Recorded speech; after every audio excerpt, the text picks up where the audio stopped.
Yeah, Jackie and Juwan, despite an overwhelming volume of science on the effects of greenhouse gases on global temperatures, the topic of climate change has become very politicized, both here at home and in Australia. I spent a week there last month speaking to dozens of people, from residents to scientists, for this 5-part climate series. And the feeling there is that these unprecedented blazes may be changing the conversation.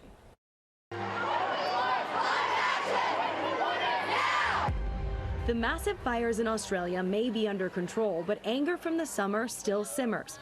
A scorched countryside and an ecological disaster, rallying thousands to march on all of the capital cities. The masses blasting the lack of action on the worsening climate crisis and demanding change. The youth are rising! No more compromising! But the conservative political leadership here continues to downplay the threat of climate change. We cannot control the natural disaster. Australians are quite divided on climate change. I think it's been made political, particularly by lobby groups that lobby for keeping things as they are, business as usual. Prime Minister Scott Morrison has been the target of much of the criticism. You're not welcome. Australia finds itself with a prime minister who denies that climate change is real and has done everything to actually block progress in acting on climate. A lot of it comes down to, but the economy. The economy and coal, that's what it comes down to. Oh, we'll lose too many jobs. Coal is a pillar of the Australian economy. More than 500 million tons of it in 2018. And Australia is the world's largest exporter.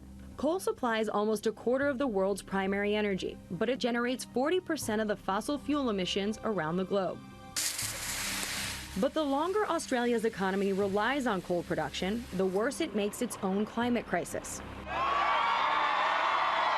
But there are growing signs the conversation may be substantially changing. There's a level of awareness about climate change that I think is unprecedented. People are starting to wake up a bit more. I have never seen such a strong response from so many people over such a prolonged period.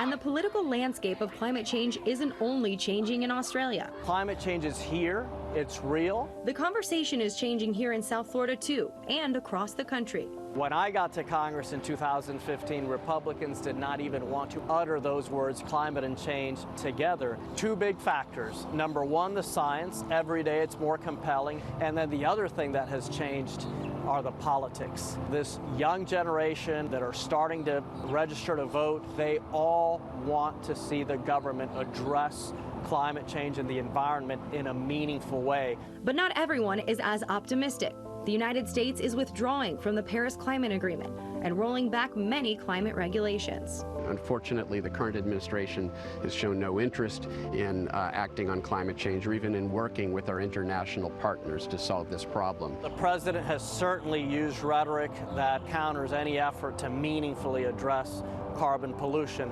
We all need to create a political environment that encourages both sides to meet in the middle. We need the United States and Australia and all of the players to come to the table. At some point, we have to ask, how bad are we willing to let it get? This is not a political issue. This is a human issue, and we all have to solve it.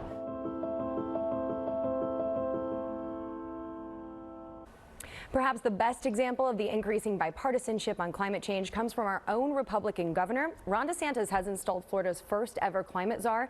He signed an executive order calling for $2.5 billion for Everglades restoration and an algae task force. But many are calling for bold action on reducing and replacing fossil fuels with renewables.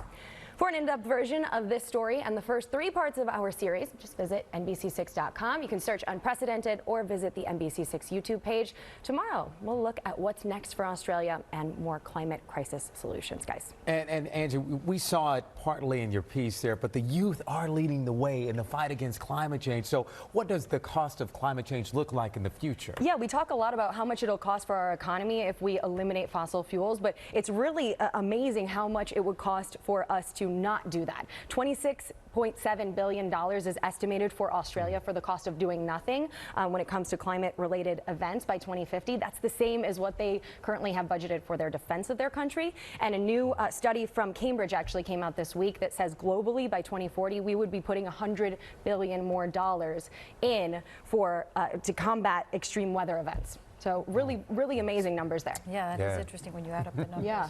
Great work out there. Yeah, good job, Thank you. John?